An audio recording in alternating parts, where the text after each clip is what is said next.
At the beginning of 2025, Vladimir Putin thought he had everything in place to strip Ukraine of the support of NATO, or at least of NATO's dominant member, the United States. US President Donald Trump was hinting at the US leaving NATO. At various points, he put the blame on Ukraine for starting the war with Russia. Everything was going according to Putin's plan. What a difference 9.5 months have made. Putin's refusal to agree to peace terms has led the US right back into the NATO fold, and now NATO is going all in for Ukraine. Russia won't survive what's coming, as Ukraine is going to get everything it needs to fight back. On October 15th, NATO Secretary-General Mark Rutte spoke at a press conference following the NATO-Ukraine Council. There, Rutte told assembled journalists that over half of NATO's members have agreed to support the Prioritized Ukraine Requirements List, or PURL, program that has been designed to funnel support into Ukraine. Under this program, NATO allies provide the money, which Ukraine can then use to purchase specific US-made weapons that Ukraine believes it needs to do maximum damage to Putin's invading forces. That simple tweak to military aid makes a huge difference for Ukraine. Although restrictions obviously apply, the US isn't going to start selling F-35s to Ukraine anytime soon, for instance. PURL means that Ukraine is no longer reliant on its allies providing whatever they have to spare. Instead, Ukraine gets to pick and choose what it wants, with PURL allowing NATO allies to put money into a collective cash pot that Ukraine dips into as needed. Back to Rutte, he told journalists that the number of NATO allies contributing to PURL has risen from 6 to over half. NATO has 32 member nations, which means that more than 16 are now taking part in the program. The catch here is that Rutte didn't mention the NATO members taking part by name. However, perhaps he didn't need to. Several NATO nations have already announced their intention to contribute to PURL before Rutte's announcement. Also on October 15th, NATO's two newest members, Finland and Sweden, announced that they are happy to buy US weapons under the PURL program to support Ukraine. Both countries joined NATO during the Ukraine war, each ending decades of relative neutrality in the process, and they're now looking to do everything they can to help Ukraine keep Russia at bay. ABC News reports on comments made by key ministers in the Finnish and Swedish administrations. Antti Häkkänen, who is Finland's defense minister, said that Finland had decided to join the PURL because we see that it's crucial that Ukraine gets the critical US weapons. Interestingly, Häkkänen also noted that Finland will be providing military aid separate from PURL as well, meaning Ukraine will soon benefit from some Finnish weapons, along with those it can buy from the US thanks to Finland. Häkkänen's Swedish counterpart Pål Jonson echoed the Finnish defense minister's comments. This is critical now because we've been seeing the wrong trajectory when it comes to support for Ukraine, that it's been going down and we want to see more stepping up, Jonson added. Sweden's defense minister is referencing recent reports that military aid to Ukraine has declined substantially, which we'll cover in greater detail later in the video. So Finland and Sweden are among the 16+. There are several other confirmed contributors, as Newsweek notes in its report on Rutte's PURL announcement. The outlet reports that Ukraine itself has revealed several other PURL contributors, including Iceland, Belgium, Luxembourg, Latvia, Lithuania, and Estonia. They're going to be contributing to the upcoming 5th and 6th PURL packages delivered to Ukraine.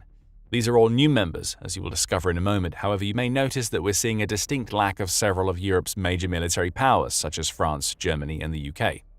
Of those three, Germany is a contributor. Back in August, the country announced that it would fund a $500 million PURL package for Ukraine, making it one of the program's earliest contributors. That also suggests that at least one of the 6 nations we just mentioned isn't one of the original 6, and is instead among the expanded 16+. As for France and the UK, which are NATO's 2 other nuclear powers outside of the US, neither had contributed to PURL yet. We may about to see that change if they're among the 16+ that Rutte mentions. As for the original 6 that Rutte mentioned, we've already covered Germany. Other past contributors to PURL include the Netherlands, which was the trailblazer in the program. It contributed $578 million to create the first PURL package. Denmark, Sweden, and Norway combined forces to offer $495 million for the second package. Germany's $500 million was the third package, with Canada rounding out the original 6 with its own $500 million donation. That's a little over $2 billion contributed by 6 nations. With almost triple that number now part of PURL, Ukraine will be hoping for several billion more. Of course, the US is part of PURL, in the sense that it provides the weapons purchased via PURL. However, it doesn't seem to have spent any of its own money on those weapons, at least as part of the program.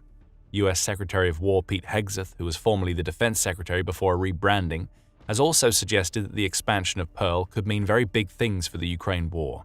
Our expectation today is that more countries donate even more, that they purchase even more to provide for Ukraine to bring that conflict to a peaceful conclusion, Newsweek reports Hegseth as stating. This seems to align with the peace through strength approach that Hegseth typically favors. If all goes well with the expanded Pearl, Ukraine is about to receive a lot of power. That leads us to what systems are likely to be procured by Ukraine thanks to Pearl's new contributors. There isn't a concrete answer to that question, though we can make some assumptions based on the types of weapons that Ukraine has said it needs more of in the past. We know that previous Pearl contributions have enabled Ukraine to get its hands on interceptor missiles it can use in its Patriot air defense systems, along with missiles it can fire from its HIMARS. Perhaps more contributions will lead to additional purchases of these missiles, with the systems needed to fire them. However, there are other weapons that Ukraine needs. The country's defense minister, Denis Shmyhal, outlined what they were in a Facebook post published on October 15th in the wake of Rutte's announcement. In addition to thanking the new Pearl contributors, Shmyhal mentioned air defense munitions, though for systems other than the two that we've mentioned. This winter, we will urgently need interceptors, air defense systems, and surface-to-air anti-aircraft missiles for NASAMS, IRIS-T systems, F-16 aircraft, and more, Ukraine's defense minister notes. Winter is only a month and a half away. Perhaps this comment alone shows us where any new influx of Pearl cash is going to go. Beyond that, Shmyhal also noted that Ukraine needs more investment into its growing drone army, and as many artillery systems and shells as it can get its hands on. We continue to insist on a primary need of more than $4 billion. In 2026, we will be able to produce 20 million drones if partners provide the necessary funding. Our deep strike drones and missiles help us respond asymmetrically to Russian strikes, Shmyhal noted in his Facebook post. He raises an interesting point. Ukraine's capacity for building drones and the actual number of drones it manufactures annually aren't the same. Ukraine can build more than it's building right now, but it doesn't have the funds to do so. Ukraine's President Volodymyr Zelensky made a similar point back in June. Business Insider reports that Zelensky believes his country has the ability to build 8 million drones per year if it manages to get its hands on more funding. There's a contradiction in numbers here. Zelensky says 8 million per year, while Shmyhal says 20 million. However, Ukraine's defense minister doesn't say it will build 20 million drones annually, so perhaps he's offering a figure that Ukraine can build over several years. Either way, the message is the same. Pearl could help Ukraine to build more drones, perhaps with US help. As for artillery, Shmyhal simply states that Ukraine needs more long-range artillery shells.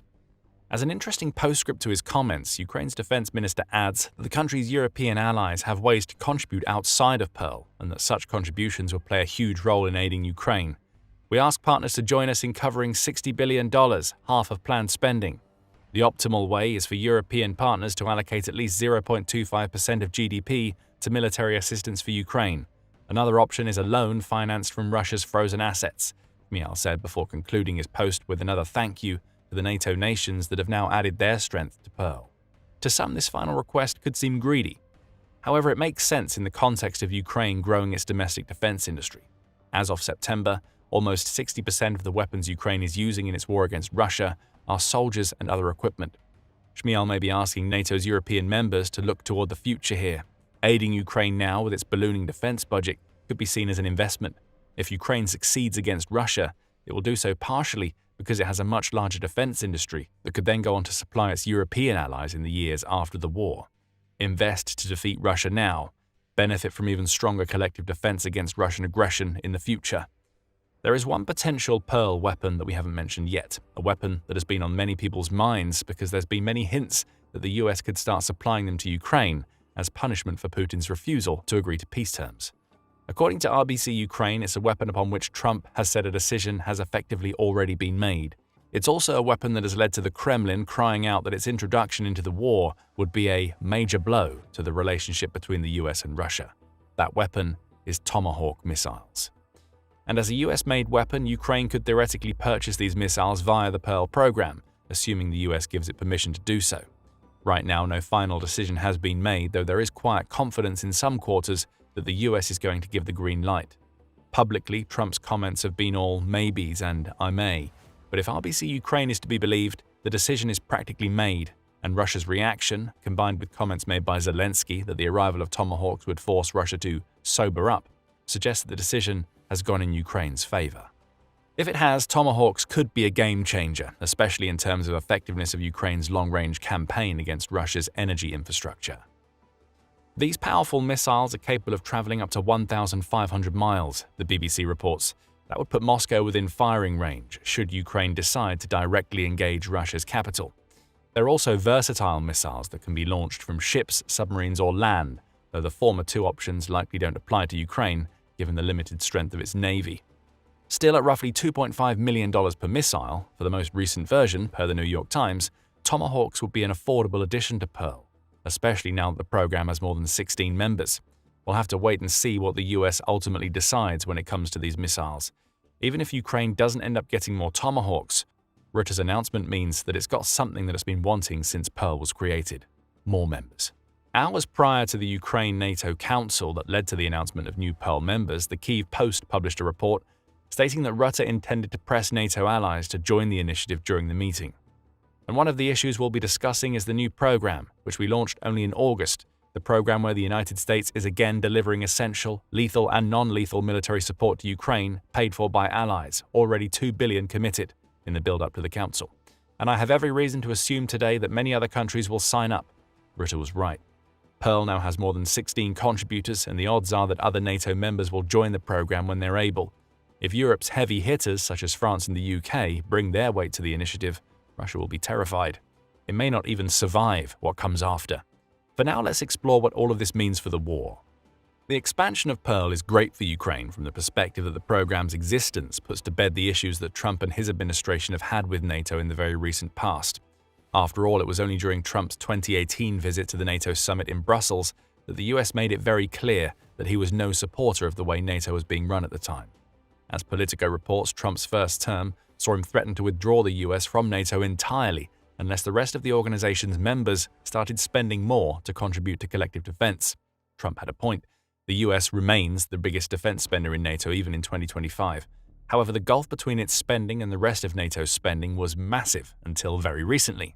That's highlighted by a July 2024 article from the Atlantic Council, which reveals barely any of NATO's members were hitting the organization's target of 2% of gross domestic product, or GDP, spent on defense a year before Putin invaded Ukraine.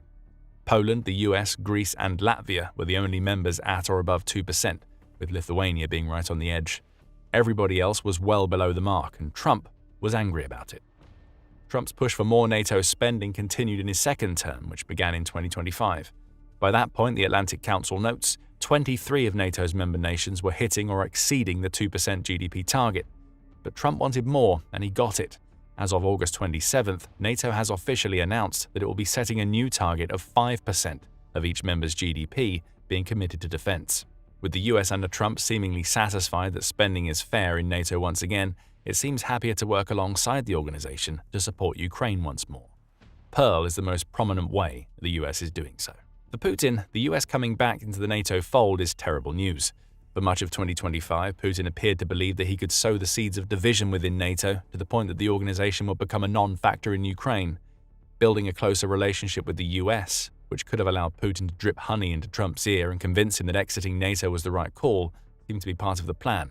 But Putin overplayed his hand in peace negotiations, with Rutte's new announcement showing Putin that NATO is now united against Russia's aggression in Ukraine. The US, as an individual nation, also seems to be behind Ukraine to an extent that it hasn't been at any other point during Trump's second tenure as president.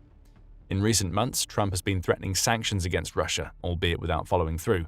The Tomahawk issue we mentioned earlier is another example of the US using its considerable influence to try to bring Putin back to the negotiating table.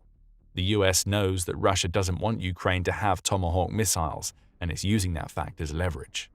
America's threats against Russia, which translate into support for Ukraine, were even being made on the day that Rutte announced the Pearl expansion. In the same speech in which he expressed his support for Pearl and pushed NATO's European members to spend more, Hegseth said that the US was prepared to impose costs on Russia for its continued aggression if the war doesn't end. All of this will be music to Ukraine's collective ears. Having such direct support from the US, solidified in a program like Pearl, means it no longer has to worry about the ups and downs that characterized its relationship with America during the first half of 2025. Still, there are issues to overcome. Some will point out that Pearl is a program that benefits the US, even as it supports Ukraine. They will be right to an extent. Under Pearl, the US is essentially getting paid to send weapons to Ukraine, with that money coming from Ukraine's European allies. This is a sort of compromise, enabling the US to send the advanced weapons that Russia fears most without having to dip its hand into its own pocket. That sounds like a pretty good deal for the US. And for NATO, it's at least a deal that strengthens the relationship of its members to a country that once seemed to be on the verge of withdrawing from the organization. The other issue is that even with Pearl, Ukraine needs more money. Mial made that clear in his Facebook post, and it's a fact that Ukraine has been receiving less military aid this summer than at any other point during 2025. The Kiel Institute, which tracks how much aid is delivered to Ukraine, made that point in an October 14th article. It noted that the months of July and August saw a sharp 43% decline in military aid compared to the first half of 2025. Civilian aid remains high, the outlet says. A possible cause for this is that Europe's NATO members have burned through their stockpiles of reserve equipment, making it harder for them to provide more when they're also trying to maintain their own strength. Whatever the case may be, military aid has been down. Pearl will go some way toward alleviating that issue, and with over 16 contributors, Ukraine is looking at a future where the specific US weapons it needs to tackle Russia are within its grasp. None of this has gone according to Putin's plan. But what is going according to plan, at least according to the Kremlin, is the catastrophic losses Russia is experiencing in Ukraine. Find out what those losses are and why Russia seems so happy to accept them in our video. And if you enjoyed this video, remember to subscribe to The Military Show for more coverage of the latest moves that NATO makes against Russia. And thank you as always for watching.